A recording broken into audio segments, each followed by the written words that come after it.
Welcome back. You are listening to the home of forbidden romances. Prepare yourself, because tonight's story will leave you breathless. The bullet shattered the champagne flute before the sound of the gunshot even registered, a glittering explosion of crystal and vintage brute that signaled the end of the piece and the beginning of the haunt. There was no time to think, only the raw, electric instinct that had been drilled into Kalen's marrow since he was a street rat fighting for bread in the lower districts. Before the second shot could tear through the silk lapel of the man standing beside him, Kalen moved. He was a blur of black tactical fabric and muscle, shoving the air to the Valerius Empire against the cold limestone wall of the balcony. The sniper's second round bit into the stone inches from Kalen's ear, spraying concrete dust into his hair. "Stay down," Kalen hissed, his voice a low growl that vibrated against the chest of the man he was pinning. Julian Valerius, the prince of the city's pharmaceutical underworld, didn't scream. He didn't even tremble. He looked up at Kalen with eyes the color of frosted steel, his expression one of mild annoyance rather than fear, as if the assassination attempt were merely a scheduling conflict. "Get off me, you brute," Julian whispered, his voice silky and sharp. "You're wrinkling my jacket." "I'm saving your life, Your Highness," Kalen snapped back, his body acting as a human shield as he scanned the rooftops across the street. "Try not to be so ungrateful until the shooting stops." This was the job. This was the hell Kalen had signed up for. He was the shield for a man who thought he was a god, a man who looked at the world as if it were a chessboard, and people were merely pawns to be sacrificed.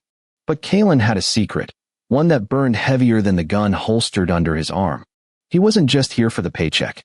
He was here because he owed a life debt to the very people trying to kill Julian. And tonight, the check was due. The penthouse suite of the Valerius Tower was a fortress of glass and steel, floating above the city's smog like a diamond in the rough. It was cold, sterile, and smelled faintly of ozone and expensive leather. Kalen paced the length of the living room, checking the perimeter sensors for the third time in an hour. His adrenaline was fading, replaced by the dull ache of old bruises and the sharper, more dangerous ache of his current predicament. Julian sat on a velvet chaise by the window, swirling a glass of amber liquid. The moonlight caught the sharp angles of his face, the high cheekbones, the aristocratic nose, the lips that always seemed curled in a faint sneer. He was beautiful in the way a glacier is beautiful, breathtaking, but deadly to the touch. "You're pacing again," Julian said, not looking away from the city lights below. "It makes you look like a caged animal. Someone just tried to put a .338 Lapua Magnum round through your skull, sir," Kalen replied, stopping his patrol to glare at his charge. "Excuse me if I'm a little high-strung." Julian took a slow sip of his drink. "They try every Tuesday. It's hardly an event worth ruining the carpet over. Besides, that's why I bought you." "Bought." The word hung in the air, heavy and suffocating. "You hired me," Kalen corrected, his jaw tightening. "Semantics," Julian waved a hand dismissively. He turned his gaze to Kalen, and for a moment, the mask slipped. There was a tiredness in those steel eyes, a weight of centuries. "You're good, Kalen. Better than the others. Most bodyguards hesitate when the glass breaks. They think of their families, their futures. You moved like you had nothing to lose." Kalen looked away. "I don't." "Is that so?" Julian stood up, the movement fluid and graceful despite the slight limp he tried to hide, a souvenir from a previous attempt on his life that Kalen had read about in the dossier.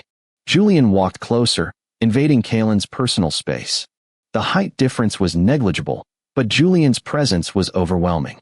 He smelled of sandalwood and cold rain.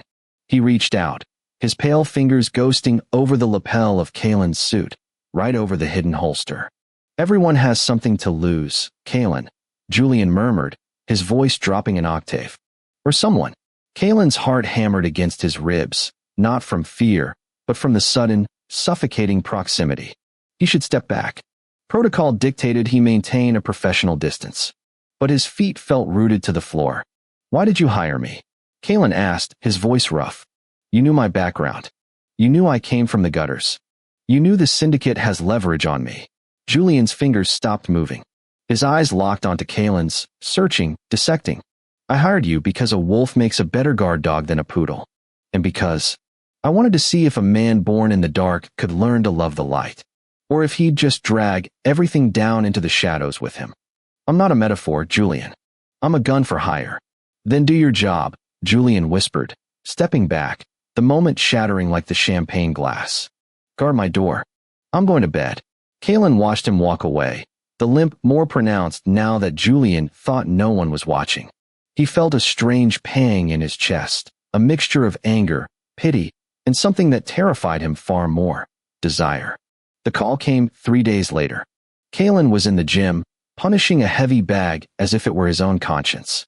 His phone buzzed on the bench. No number, just a black screen. He answered it, sweating dripping down his nose. Yeah. The timetable has moved up, a distorted voice rasped. It was Viper, the enforcer for the syndicate. The man who held the deed to Kalen's sister's life. Tonight. The charity gala at the Opera House. The back exit will be unguarded at 2200 hours. You will ensure the sensors are disabled. Kalen closed his eyes, his grip on the phone threatening to crack the screen. There's too much security. The chaotic factor. Do it, or we send you her fingers in a box. You have your orders, stray dog. The line went dead. Kalen stood there in the silence of the gym, the hum of the air conditioning sounding like a roar in his ears. He had become Julian's bodyguard to get close enough to find a way out, to find the leverage he needed to free his sister. But he had fallen into a trap of his own making. He wasn't just guarding Julian anymore. He was watching him. He saw the way Julian treated his staff with quiet respect when the cameras weren't rolling. He saw the nightmares that woke Julian screaming in the middle of the night, and how he refused to take medication because he couldn't afford to be dull. He saw the loneliness of a king on a throne of knives. Kalen had expected to hate the tyrant. He hadn't expected to want to heal him. The Opera House was a cathedral of gold leaf and red velvet, filled with the city's elite. They were vultures in couture, circling the buffet tables and trading secrets like currency. Julian was the center of gravity. Dressed in a midnight blue tuxedo that fit him like a second skin, he charmed senators and threatened rivals with the same polite smile. Kalen stood 3 steps behind him, a shadow in black, his earpiece silent, his heart loud. 21:45. 15 minutes. You're tense, Julian said, not turning around as he accepted a glass of wine from a passing waiter. More than usual. Crowds make me itchy, Kalen lied. Liar, Julian murmured. He turned, turning his back on the room to face Kalen. They were in a semi-private alcove, shielded by a heavy curtain. You look like you're saying goodbye. Kalen froze. Sir.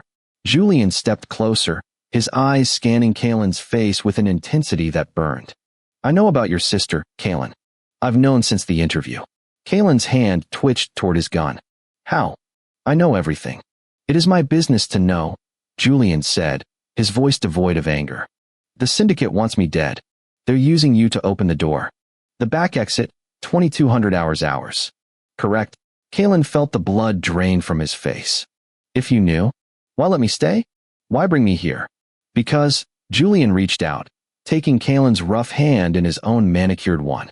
The contrast was stark. I wanted to give you a choice. A choice the world never gave you.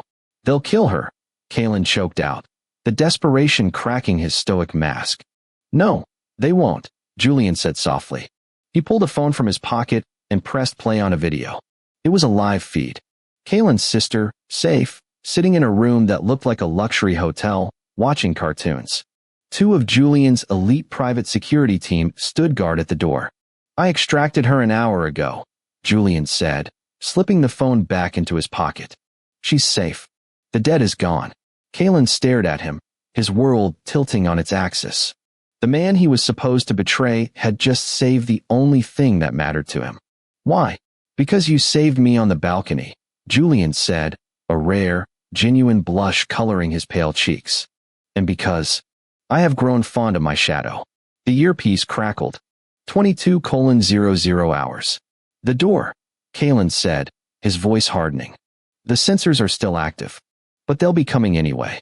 Let them come, Julian said, a cold, predatory smile returning to his lips. The sensors aren't disabled. But the automated turrets in the hallway are very much active. I just needed you to lure them into the kill box. Kalen looked at Julian, this brilliant, manipulative, terrifying man, and felt a surge of emotion that knocked the wind out of him. It wasn't just gratitude. It was devotion. You used me as bait, Kalen said, but there was no heat in it. I bet on you, Julian corrected. He stepped in, closing the distance completely, his hand sliding up to cup Kalen's jaw. I bet that you were more than just a gun. I bet that you were a man worth saving. The sound of muffled explosions echoed from the rear of the building. Screams erupted in the main hall. The syndicate hit squad had breached, running straight into Julian's trap. We need to move, Kalen said, instinct taking over. He grabbed Julian's waist, pulling him close. In a moment, Julian whispered. He pulled Kalen down and kissed him. It wasn't a tentative, movie screen kiss. It was desperate and bruising, tasting of wine and danger. It was a claim. Julian kissed him like he was drowning, and Kalen was the only oxygen in the room. Kalen responded instantly, his hand tangling in Julian's hair, his other arm wrapping tight around Julian's lower back, pulling him flush against him. For a second, the chaos outside didn't exist. There was only the heat of Julian's mouth, the soft sound of surrender in his throat, and the realization that Kalen would burn the world down to keep this man safe. They broke apart as the heavy velvet curtains were torn down by panic-stricken guests. Protect me, Kalen, Julian said, his eyes shining, his lips swollen. Kalen drew his weapon, stepping in front of Julian, his posture shifting from defensive to lethal. He wasn't a mercenary anymore. He wasn't a debtor. He was the King's Guard. Always, Kalen vowed. The extraction was messy. The syndicate hadn't sent just a hit squad, they had sent an army. They were pinned down in the loading dock, crouched behind a pile of shipping crates. Bullets sparked off the metal above their heads. Kalen was firing back with calculated precision, dropping a target with every pull of the trigger, but there were too many of them. We can't stay here, Julian shouted over the gunfire. He was holding a small pistol Kalen had given him, looking terrified but resolute. The car is 50 meters out, Kalen yelled back, reloading. I'll draw their fire. You run. No. Julian grabbed his arm. I'm not leaving you. It's not a request, Julian. Kalen roared, turning to look at him. You paid for a bodyguard. Let me do my job. I don't want a bodyguard anymore. Julian screamed back, his composure shattering completely. I want you. I want you to live. The raw honesty of it stunned Kalen. In the middle of a firefight, amidst the smell of cordite and death, Julian Valerius had just confessed. Kalen looked at the man who had bought his freedom, the man who had looked into the abyss of Kalen's soul and decided to furnish it. Then we both go, Kalen said. He grabbed a flashbang from his belt. On my mark. Cover your eyes. 3, 2, 1. Kalen tossed the grenade. The white flash blinded the squad advancing on their right. Kalen surged up, grabbing Julian's hand. They ran. They moved as one entity, weaving through the debris. Kalen fired blindly behind him, suppressing the enemy. They were 10 meters from the armored SUV. 5 meters. A lone gunman emerged from the shadows of a pillar, raising a shotgun. He was on Julian's side. There was no time to shoot. Kalen didn't hesitate. He threw his body across Julian's, tackling him toward the open door of the car. The shotgun boomed. Kalen felt a sledgehammer hit his back, a searing, white-hot agony that stole the breath from his lungs. He grunted, the impact throwing them both into the back seat of the SUV. Drive! Julian screamed at the driver, his voice cracking. The car screeched away, tires smoking. Kalen lay on the floor of the SUV, his vision swimming. The ceiling light was spinning. Kalen!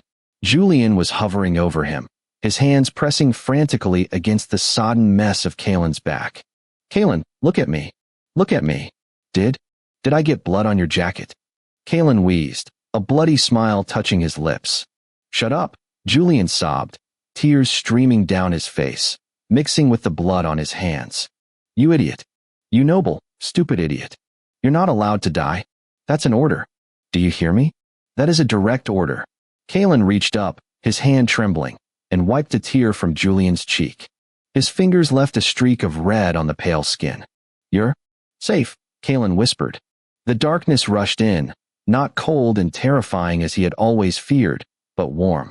Because the last thing he saw before the lights went out was Julian Valerius, the Ice Prince, weeping for the street rat who loved him.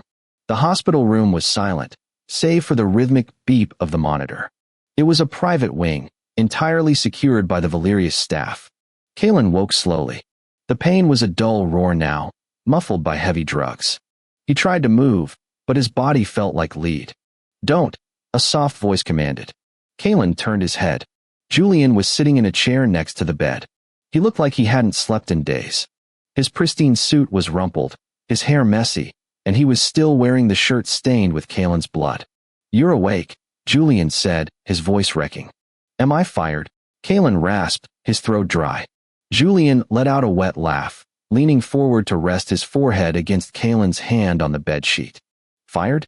You breached contract, Kalen. You damaged company property, specifically yourself. Sorry. You took a shotgun blast for me." Julian lifted his head, his eyes fierce. "You saved me. Again. That's the job." "No," Julian said firmly. "That was love." He stood up and leaned over the bed, careful not to jostle the wires. He pressed a kiss to Kalen's forehead, then his nose, and finally, gently, his lips. "The syndicate is gone," Julian whispered against his mouth. "I burned them to the ground while you were in surgery. No one touches what is mine. And you, Kalen Ryu, you are mine." Kalen looked up at him, seeing the possessive fire in Julian's eyes. It should have been terrifying. But to Kalen, who had spent his life fighting for scraps, being owned by Julian Valerius felt a lot like coming home. "Yeah," Kalen breathed, closing his eyes as Julian's fingers threaded through his hair. "I guess I am." And that is how the stray dog became the king's only shield. If you enjoyed the friction between duty and desire, destroy that like button. And tell me in the comments, is love worth more than a life debt? I'll be reading your answers. Subscribe for the next chapter. Until then,